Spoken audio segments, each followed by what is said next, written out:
Hello दोस्तों, कैसे हो आप। मैं हूं मूल शिंदे, आपका स्वागत है मेरे यूट्यूब चैनल पे। आज हम पढ़ने वाले हैं जीसी लियोंग के बारे में। ओके, सो जीसी लियोंग कितनी जल्दी हम पढ़ सकते हैं और उसकी ट्रिक क्या है उसके बारे में मैं आपको अभी बताता हूं। ओके, सो पहला और दूसरा यूनिट आज हम यहाँ पे करने वाले हैं। और पहले दूसरे यूनिट में है the earth and the universe and the earth crust. जब हम किसी भी चीज़ को क्वेश्चन वाइज पढ़ते हैं तो हमको वो चीज़ याद हो जाती है। जैसे कि यहाँ पे कुछ क्वेश्चंस दिए हुए हैं, 10-10 क्वेश्चंस मैं लूँगा हर एक यूनिट के ऊपर, आपको इजीली याद हो जाएगा पूरा का पूरा यूनिट। ओके, सो पहला क्वेश्चन है यहाँ पे, consider the following statements. A ray of light from the sun takes about 8 seconds to reach the earth. 8 seconds तो नहीं लगता है, पता है हमको, क्योंकि 8 मिनट लगता है। Okay, so this will be the wrong answer. Okay, and correct will be 8 minutes. Light from the moon takes only second to reach the earth. एक ही सेकंड लगता है सिर्फ मून से लाइट अर्थ पे आने के लिए, ये करेक्ट है। सो आंसर क्या होगा हमारे यहाँ पे, only 2। Okay, that is B. The ray of light from the sun takes 8 minutes to reach the earth and light from the moon takes only second to reach the earth. Okay, so पहला question यहाँ पे हमारा complete हो जाता है। दूसरा question, which of the following infer the shape of the earth is spherical. कौन कौन से चीज़ें हमको बताती है कि जो अर्थ जो है वो स्पेरिकल है। ओके, सो एक तो सर्कमनेविगेशन ऑफ द अर्थ, पहला ही पॉइंट है जीसी लियोंग में। दूसरा, shadow cast earth on the moon, जो अर्थ की शैडो है मून पे गिरती है, that is okay lunar eclipse वाला जो पॉइंट है हमारा वो बाद में। तीसरा जो पॉइंट है यहाँ पे, driving poles on earth do not give the perfect spherical level. Actually perfect spherical level नहीं, कर्व पाथ देता है, कर्व पाथ देता है, लेकिन यहाँ पे क्या बोला है, do not give. Okay, do not give horizontal चाहिए यहाँ पे। अगर हॉरिजॉन्टल नहीं देता तो इसका मतलब कर्व पाथ दे रहा है। ओके, तो यहाँ पे ये स्टेटमेंट सिर्फ हमारा रॉन्ग हो जाता है, बाकी दोनों स्टेटमेंट सही है। सो हमारा आंसर होता है 1 और 2। यहाँ पे एक्सप्लेनेशन दिया हुआ है, shape of the earth is understood by the following evidences. पहला तो है सर्कमनेविगेशन ऑफ द अर्थ। ओके, दूसरा है सर्कुलर हॉरिजॉन, तीसरा है शिप विजिबिलिटी। अब सर्कमनेविगेशन ऑफ द अर्थ, जब हम नेविगेट करते हैं किसी शिप से तो पूरा एक गोल चक्कर लगता है, that is circumnavigation of the earth. Okay, हम कहीं भी गिरते नहीं है हमारा, इसलिए फ्लैट नहीं है हमारा जो अर्थ है वो। सर्कुलर हॉरिजॉन, जब हम ऊपर से देखते हैं अर्थ को, तब शिप विजिबिलिटी मतलब सब, जब हमसे शिप दूर जाती रहती है तब वो डिसअपियर हो जाती है, क्योंकि वो नीचे चली जाती है, निचले वाले पार्ट में चली जाती है, क्योंकि अर्थ जो है वो स्पेरिकल है। Sunrise and sunset, sunrise and sunset का मतलब ये है कि अगर फ्लैट होती है हमारी सरफेस, अर्थ की सरफेस, तो सनराइज और सनसेट होता ही नहीं। ओके, लूनार इक्लिप्स में बोल सकते हैं कि जो शैडो होती है अर्थ की वो मून पे गिरती है। और प्लानिटरी बॉडीज आर स्पेरिकल, बाकी की प्लानिटरी बॉडीज जो है वो स्पेरिकल है, हमारी अर्थ कैसे फिर फ्लैट हो सकती है। So that is also a reason. Driving pole on earth do not give the perfect horizontal level. Okay, जो हम पोल्स हमारे जो सिविल इंजीनियर्स होते हैं जब पोल डालते हैं अर्थ मतलब अर्थ के अंदर, तब हमको पता चलता है कि वो जो है वो एग्जैक्ट हॉरिजॉन्टल लेवल नहीं दे रहा है। ओके, किसी की हाइट कम ज़्यादा होती रहती है। Then next, with reference to the earth's movements, consider the following statements. Earth rotation on its axis from west to east causes the season of the years. देखिए, अर्थ का रोटेशन जो है, रोटेशन मतलब क्या होता है, अर्थ जब अपने सराउंड में अपने ही आप में घूमती रहती है तो उसको बोलते हैं रोटेशन। ओके, सो वो होता है वेस्ट टू ईस्ट। ये सही, यहाँ तक सही है, लेकिन वो क्या कॉज करता है, वो सिर्फ कॉज करेगा, रोटेशन क्या कॉज करेगा, डे एंड नाइट, सीजन नहीं करेगा। सो ये रॉन्ग है। दूसरा है, earth revolution round the sun causes the day and night. Okay, so day and night नहीं करता है, रिवॉल्यूशन जो है वो सीजन करता है और रोटेशन जो है वो डे एंड नाइट करता है। सो हमारा आंसर यहाँ पे दोनों रॉन्ग है। सो हमारा आंसर यहाँ पे डी हो जाएगा। ओके, एक्सप्लेनेशन तो मैंने आपको बता ही दिया है, सो आप ये एक्सप्लेनेशन फिर भी पढ़ सकते हो। ओके, द नेक्स्ट हमारा फोर्थ क्वेश्चन आता है, एक बार पढ़ ही लेते हैं। The earth moves in the space in 2 distinct ways, it rotate on its own axis, जैसे हमने बोला, फ्रॉम वेस्ट टू ईस्ट। यहाँ पे वी कंसिडर कर सकते हैं, we west to east. Okay, west to east in 24 hours causing the day and night. It revolves around the sun in an orbit once 365 1/4 days. Okay, so इसलिए हमारा leap year जो बनता है बाद में, causing the seasons and year, इसलिए seasons और year बनता है, क्योंकि ये जो है वो रिवॉल्यूशन की वजह से होता है। Okay, the next consider the following statements. As earth rotates from west to east, places in the East Sea sun earlier than those in the West. जो ईस्ट वाले लोग होते हैं वो सन को जल्दी देख सकते हैं, करेक्ट है, ओके, क्योंकि वो वेस्ट से ईस्ट की तरफ घूमता है इसलिए। The next, the revolution of the earth alone causes the variation in the length of the day and the night at the different times of the year. Revolution जो होता है, रिवॉल्यूशन जो अर्थ का alone causes the variation of length of the day and night, सिर्फ revolution की वजह से नहीं होता है, ओके, लेंथ जो है वो डे एंड नाइट की रिवॉल्यूशन की नहीं वजह से नहीं होती है, वो जो टिल्ट एक्सिस है 66.5 डिग्री पे हमारा, उसके वजह से होता है, ओके, प्लस रिवॉल्यूशन। सो इन दोनों के देखिए यहाँ पे इंक्लिनेशन और रिवॉल्यूशन दोनों की वजह से होता है वो चीज़, ओके। सो यहाँ पे हमारा आंसर सिर्फ ए हो जाएगा क्योंकि ए ही करेक्ट है, बी जो है वो रॉन्ग है क्योंकि दोनों की ज़रूरत लगती है रिवॉल्यूशन और इंक्लिनेशन की, ओके। हमारा नेक्स्ट क्वेश्चन आता है 5th question, with reference to the altitude of mid day sun. Mid day sun की अगर अल्टीट्यूड के बारे में हम देखते हैं, okay, the sun is vertically overhead at the equator on the 2 days each year which is termed as a summer solstice. Obviously wrong है क्योंकि जब इक्वेटर पे 2 days ईच ईयर सन जब ओवरहेड होता है तो उसको हम क्या बोलेंगे, उसको हम बोलेंगे इक्विनॉक्स। क्या बोलेंगे? इक्विनॉक्स बोलेंगे। सो वो जो है स्टेटमेंट वो रॉन्ग हो जाएगा। बाद में when the southern hemisphere will have the longest day and shortest night, southern hemisphere पे जब लॉन्गेस्ट डे और शॉर्टेस्ट नाइट होती है तो it is termed as a winter solstice. देखिए सदर्न हेमिस्फीयर पे है, ओके, सदर्न हेमिस्फीयर पे जब लॉन्गेस्ट डे और शॉर्टेस्ट नाइट होती है तो ऑब्वियसली उसको विंटर सोल्स्टिस बोला जाएगा, क्योंकि समर सोल्स्टिस तब होता है जब नदर्न हेमिस्फीयर में लॉन्गेस्ट डे और शॉर्टेस्ट नाइट हो। थोड़ा सा कंफ्यूजिंग है लेकिन आपको अगर जब पढ़ोगे आप जीसी लियोंग तो आपको अच्छे से याद हो जाएगा। Okay, the sun is vertically overhead at the equator on 2 days of the each year which is termed as equinoxes. Okay, एक इक्विनॉक्स जो है हमारा वो होता है सितंबर में और दूसरा इक्विनॉक्स जो होता है वो मार्च में होता है, meaning equal days and equal nights. Okay, because on this 2 days all parts of the world have the equal days and equal nights. When the sun is vertically overhead in the tropic of cancer, tropic of cancer पे जब ये overhead होता है तो northern hemisphere में will have the longest day and shortest night, जैसे मैंने बोला, called the summer solstice.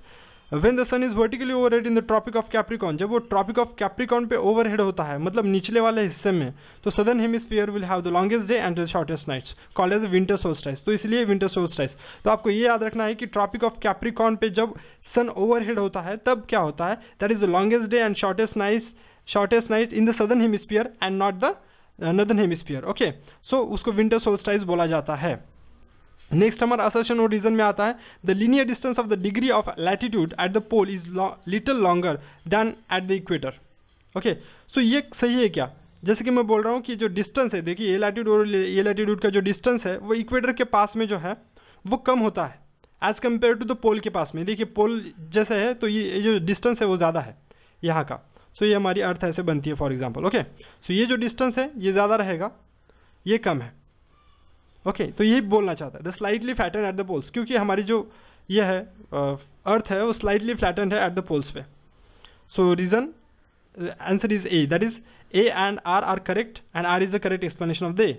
Okay, at the equator linear distance of the degree of latitude is 68.704 miles and 45 degrees it is 69.054 miles and at the poles पे अगर देखें तो 69.407, मतलब देखिए बढ़ता जा रहा है थोड़ा थोड़ा। ओके, सो इस तरीके से हम बोल सकते हैं कि हमारे जो लैटिट्यूड का लीनियर डिस्टेंस है, लीनियर, ओके, वो जो है लैटिट्यूड पे जब पोल पे जाता है तो ज़्यादा होता है। ओके, बाद में सामने चलते हैं, consider the properties of the igneous rocks. ये सेकंड यूनिट में से आता है, इग्नियस रॉक्स की प्रॉपर्टीज बताओ। सो क्रिस्टलाइन स्ट्रक्चर होता है, ऑब्वियसली क्रिस्टलाइन स्ट्रक्चर होता है इग्नियस रॉक्स का। साथ ही साथ में they occur in the strata, no they do not occur in the strata. Strata में कौन ऑकर होता है? स्ट्रेटा मतलब क्या होता है? लेयर्स होती है। तो लेयर्स में कौन होता है? जैसे सेडिमेंट्री रॉक्स होते हैं, पहली जो फॉसिल एंड फ्यूल्स है वो यहाँ पे जमा हो गए, फिर दोबारा फॉसिल एंड फ्यूल्स यहाँ पे जमा हो गए। ओके, सो इस तरीके से जो स्ट्रेटा फॉर्म होता है दैट इज लेयर्स। बाद में दे do not contain the fossils, obviously ये जो इग्नियस रॉक्स है वो फॉसिल्स को कंटेन नहीं करते हैं, और दे do not contain the strata, और स्ट्रेटा को भी कंटेन नहीं करते। सो ये सिर्फ रॉन्ग हो जाएगा यहाँ पे, बाकी जो दोनों है 1 and 3 वो करेक्ट हो जाएंगे। सो हमारे यहाँ पे आंसर है B, that is 1 and 3। Explanation क्या है? Igneous rocks are formed by cooling and solidification of the molten rock. Molten rock में तो कुछ स्ट्रेटा की ज़रूरत होती ही नहीं है। So from beneath of the earth crust they do not occur in the strata, यहाँ पे सीधा सीधा लिखा हुआ है। Okay, they do not occur in the strata nor they do contain not do they contain fossils, fossils भी नहीं होते उसमें। They are crystalline in the structure, most igneous rocks are extremely hard and resistant, hard और resistant होते हैं। Thus they are क्वारिड of road, quarried for road making and polished as monuments. Okay, so इसको आप पढ़ लीजिए। Then consider the following statements. Acid igneous rocks में और basic igneous rocks में फ़र्क क्या होता है? सो एसिड इग्नियस रॉक्स जो होते हैं लेस डेंस होते हैं। देखिए यहाँ पे एसिड इग्नियस रॉक्स में आपको ये याद रखना है कि लेस है सब कुछ। Okay, less that is less dense होते हैं और लाइट होते हैं। ओके, लाइट इन कलर होते हैं। बेसिक इग्नियस रॉक्स जो होते हैं वो डेंसर होते हैं। यहाँ पे डेंस है। बेसिक इग्नियस रॉक्स में ये डेंस है, dense and darker. Okay, dense और डार्कर होते हैं। ये लेस डेंस होते हैं, लाइटर होते हैं। ओके, सो यहाँ पे आंसर है हमारा सी यहाँ पे। Okay, both when rocks contain the high proportion of the silica they are said to be acid. Okay, and when they are basic rocks contain the greater proportion of the basic oxides, iron, aluminium, magnesium, and are denser and darker in the color. Okay, so इस तरीके से होता है। 10th question देखते हैं हमारा। Identify the rock with, मतलब कौन से तरीके का रॉक है ये हम जो देखने वाले हैं। Rock precipitated chemically from the solution of one kind और another. Then next, it is formed also formed organically and accumulation of the materials derived from other rocks. So कौन से तरीके का रॉक है? तो आपको सबसे पहले पता होना चाहिए कि organically and accumulation of the materials, accumulation of the materials को यहाँ पे कंसिडर करो। सो वो होता है ऑब्वियसली एक्यूमुलेट करेगा मटेरियल, तो वो कौन सा रॉक हो जाएगा? वो रॉक हो जाएगा sedimentary rock. Okay, rock precipitated chemically from the solution of one और अनदर, ये भी एक क्या बोलते हैं केमिकल सेडिमेंट्री रॉक होता है। So that is also sedimentary rock. So दोनों भी करेक्ट है। B is the answer, actually B है इसका आंसर है। मतलब कौन सा रॉक हमको ये है वो ढूंढना था, वो हमारा बी है। ओके, सो ये थोड़ा सा एक्सप्लेनेशन है। सेडिमेंट्री रॉक जो है वो 3 टाइप के होते हैं। ओके, एक ऑर्गेनिकली फॉर्म्ड सेडिमेंट्री रॉक्स होता है, दूसरे मैकेनिकली फॉर्म्ड होते हैं, और तीसरे जो होते हैं वो केमिकली फॉर्म्ड होते हैं। अब ऑर्गेनिकली फॉर्म सेडिमेंट्री रॉक्स क्या होते हैं? Form from the remains of the living organism, living organism के रिमेन्स से जो बनता है वो हमारे ऑर्गेनिकली फॉर्म सेडिमेंट्री रॉक्स होता है। बाद में मैकेनिकली फॉर्म सेडिमेंट्री रॉक्स जो होते हैं वो accumulation of the materials. Okay, various for example वहाँ पे रॉक्स है और उनका एक्यूमुलेशन हो जाता है, तो फिर वो हो जाता है हमारे मैकेनिकली फॉर्म्ड सेडिमेंट्री रॉक्स। जो rock precipitated chemically from the solution of one kind और अनदर, ओके, या फिर एक या फिर 2 सॉल्यूशन से वो जब बनते हैं, ओके, तो उसको बोलते हैं हम केमिकली फॉर्म्ड सेडिमेंट्री रॉक्स।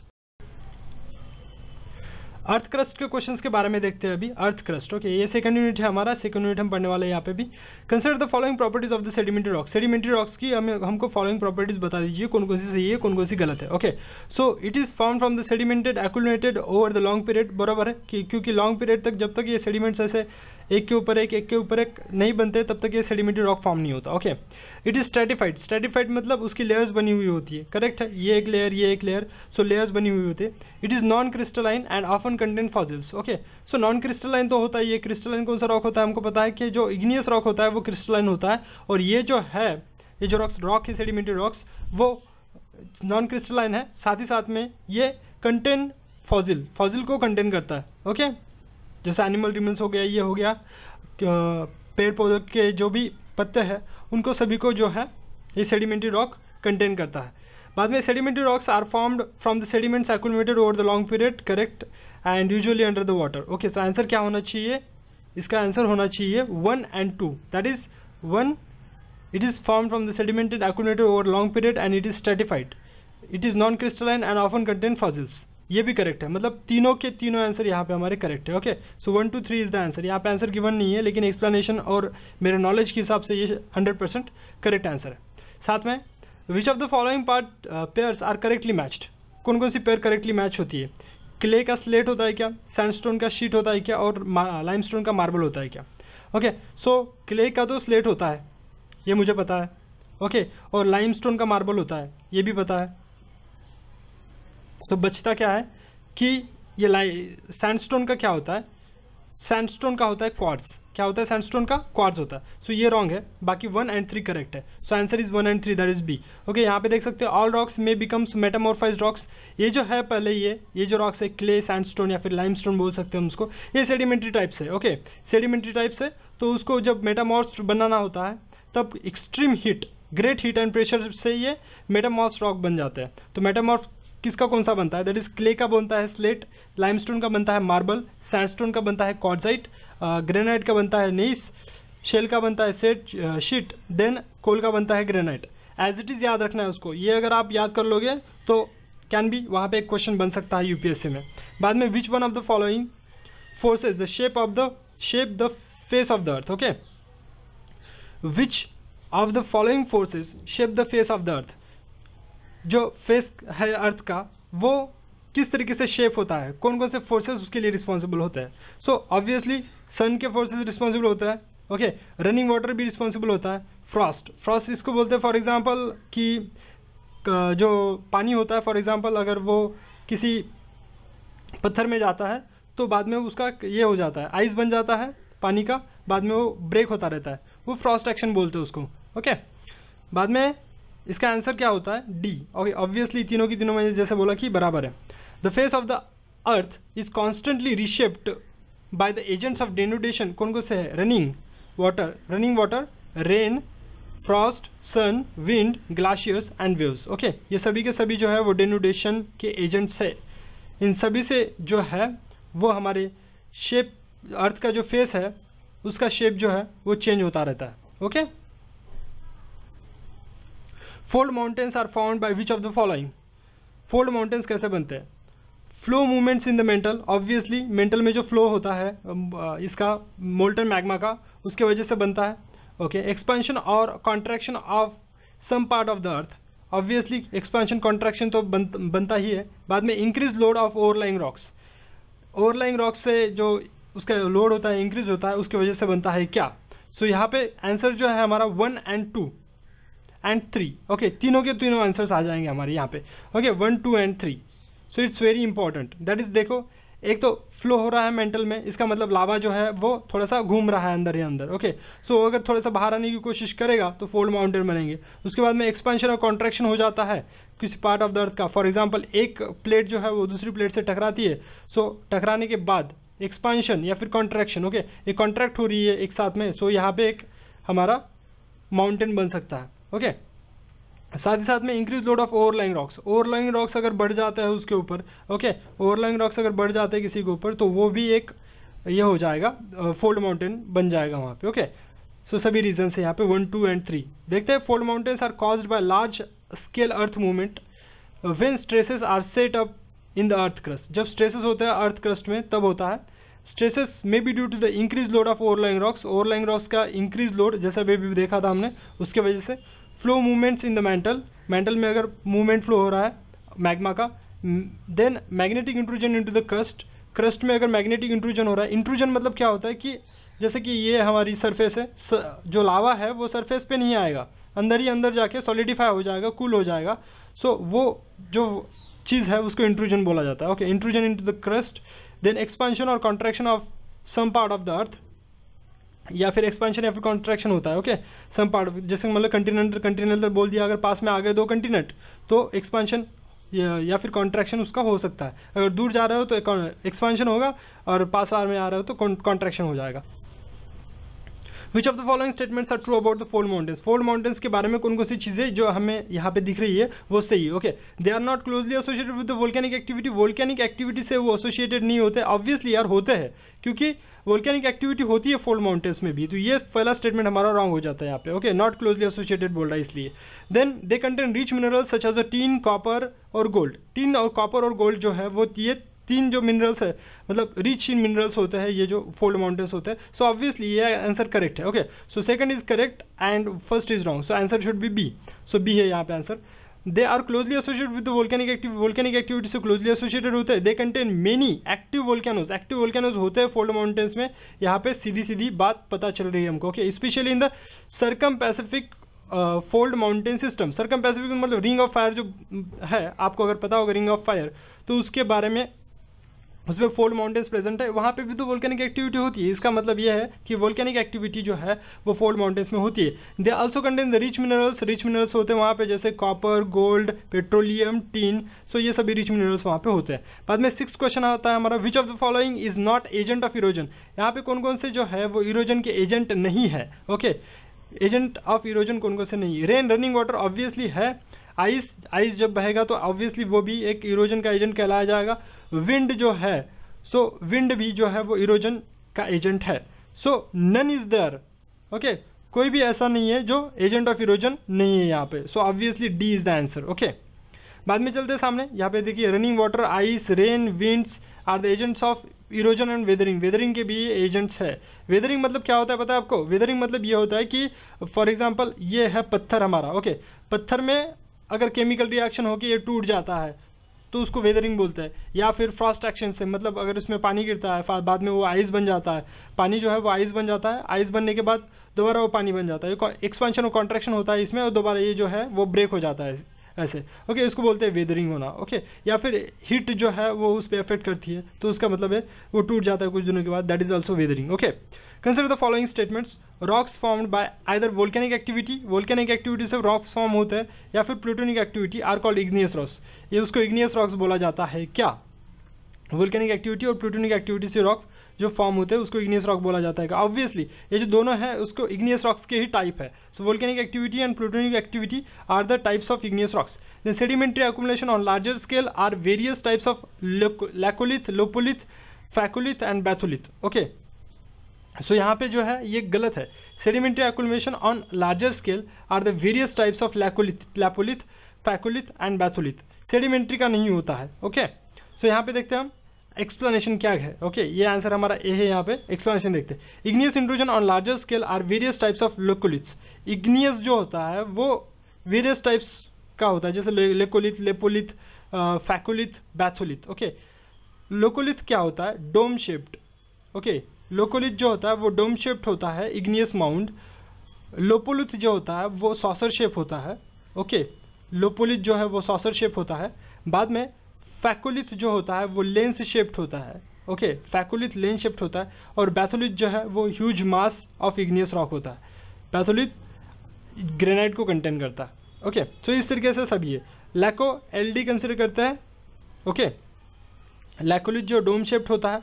बाद में लोपोलिथ जो होता है, लोपो सॉस के जैसा होता है, कंसिडर करते हैं। सो लोपोलिथ जो है वो सॉसर शेप्ड होता है। बाद में फैकोलिथ जो है, सो फैको नाम की कोई लेंस आती है मार्केट में। ओके, फैको नाम की लेंस आती है, वो मैंने पहन रखी है, that is phacolith, lens shaped होता है। और बैथोलिथ जो है वो ग्रेनाइट होता है। Okay, that is huge mass of igneous rocks होता है। सो इस तरीके से हम इस सबको याद रख सकते हैं। Very simple to learn. Okay, बाद में consider the following statements regarding the lava of the volcanoes. Volcanoes के लावा के बारे में यहाँ पे हमको जानकारी चाहिए, तो बता दो। Okay, basic lavas are dark coloured and poor in silica. अभी अभी थोड़ी देर पहले देखा था कि डार्क कलर्ड तो होते हैं, ओके, और पुअर इन सिलिका भी होते हैं। ओके, सो डार्क कलर पहले हमने देखा था, अभी यहाँ पे लिखा हुआ है कि पुअर रहते हैं क्या सिलिका में? यस, पुअर रहते हैं, क्योंकि परसेंटेज ऑफ सिलिका हायर रहता है एसिड लावाज में। कौन से? एसिड लावाज में परसेंटेज ऑफ सिलिका जो है वो हायर रहता है। बाद में सामने चलते हैं, आंसर है हमारा यहाँ पे 1 और 2 बोथ।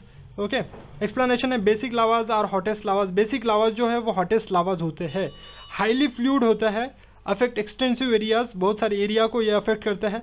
डार्क कलर्ड होता है like basalt, rich in iron, magnesium और आयरन से रिच होता है, लेकिन सिलिका नहीं, कम रहता है उसमें बहुत। Okay, so poor in silica. Acid lavas जो है वो हाईली विस्कस होता है, विस्कस बहुत होता है एसिड लावाज।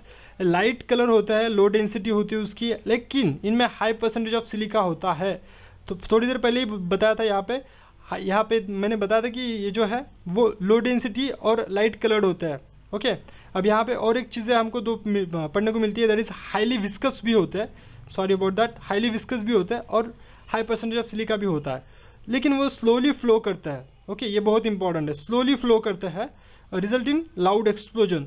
सो एसिड लावास का एक्सप्लोजन लाउड होता है। क्या होता है? लाउड होता है एसिड लावास का। बाद में 9th, consider the statements regarding the distribution of volcanoes. Volcanoes का डिस्ट्रीब्यूशन हम किस तरीके से कर सकते हैं? Location of volcanoes are closely related to the regions that have been intensively folded और फॉल्टेड। ओके, फोल्डेड या फिर फॉल्टेड रीजन्स के पास में जो है वो वोल्केनोज रहते हैं क्या? ओके, ऑब्वियसली अगर फॉर एग्जांपल कंटिनेंट पास में आ रहा है तो यहाँ पे वोल्केनो आने की कोशिश बहुत ज़्यादा संभावना होती है। ओके, फोल्डेड और फॉल्टेड देन या फिर वोल्केनो की वजह से ही, मतलब वोल्केनो आने वाला होता है इसलिए ही फॉर एग्जांपल वो ज़मीन जो है वो थोड़ी सी फट जाती है। सो इस तरीके से जो बोल सकते हैं कि वोल्केनोज जो है वो फोल्डेड और फॉल्टेड रीजन्स पे आ सकते हैं। Okay, location of volcanoes are closely related to the regions of this folded and faulted. They occur along coastal mountain ranges mids of the oceans. Okay, coastal mountain ranges के वहाँ पे भी होता है क्योंकि वहाँ पे भी प्लेट्स का ही, देखिए जो ओशियन प्लेट है, बाद में ये हमारी टेरेस्ट्रियल प्लेट है, सो उसकी वजह से भी वहाँ पे माउंटेन्स आने की, सॉरी वोल्केनो आने की संभावना होती है। Mids of the ocean, ocean में भी बहुत सारे आते हैं, अंदर के अंदर में, देखिए फॉर एग्जांपल ओशियन है, ओशियन के अंदर में भी वोल्केनोज होते हैं बहुत सारे। They also occur in the interiors of the continent, continent के अंदर भी तो होते हैं, बहुत जगह पे ऐसा है कि कंटिनेंट के अंदर भी बहुत सारे वोल्केनोज देखने को मिलते हैं। सो तीनों भी आंसर है यहाँ पे करेक्ट है हमारे। So 1 2 3 is the answer. Volcanoes occur intensively in folded and faulted region. Okay, intensively occur होते हैं यहाँ पे तो, okay intensely. They occur along coastal mountains ranges, off shore islands, in the midst of the ocean, midst of the ocean या फिर of शोर, of शोर मतलब किनारे पे भी, आइलैंड के वहाँ पे भी होते हैं। But there are few in the interiors of the continent, continent के इंटीरियर में कम होते हैं। Okay, concentration of occur circum Pacific region, circum Pacific जो मैंने रिंग ऑफ फायर बोला है वहाँ पे होते हैं ज़्यादातर। Popularly termed as a Pacific ring of fire, जैसे मैंने अभी अभी बताया आपको, पैसिफिक रिंग ऑफ फायर बोलते हैं उसको। Include world's 2/3 of the volcanoes, तो यह क्वेश्चन बन सकता है world's 2/3 of the volcanoes are found in, कहाँ पे मिलते हैं भाई, तो पैसिफिक रिंग ऑफ फायर में आपको ये 2/3 ऑफ वोल्केनोज मिल जाएंगे। ओके, देन हमारा 10th क्वेश्चन है यहाँ पे, consider the following statement, volcanoes occur intensely folded and faulted regions, correct है, अभी अभी जो देखा हमने। The Himalaya have surprisingly no active volcanoes at all, correct, दोनों भी सही है क्योंकि एक्टिव वोल्केनो नहीं है फिलहाल तो हिमालय के लिए हो, तो हम बचे हुए हैं। ओके, सो उसके बाद में ये आंसर सी है हमारा। Even though the Himalaya is a fold mountain, it has no active volcano at all, कोई एक्टिव वोल्केनो नहीं है इसमें, अच्छी बात है हमारे लिए। Okay, so thanks for watching this video, have a nice day guys. अगर ये आप ऐसे ही पढ़ते रहोगे, मैं नेक्स्ट वीडियो लेक्चर्स में दूसरे 2 यूनिट के क्वेश्चंस बनाऊंगा 10-10 और वो आपको यहाँ पे पढ़ाऊंगा, इजीली याद हो जाएगा आपको पूरा का पूरा जिस लिए आऊँगा। Okay, thanks for watching this video, have a nice day, I love you all.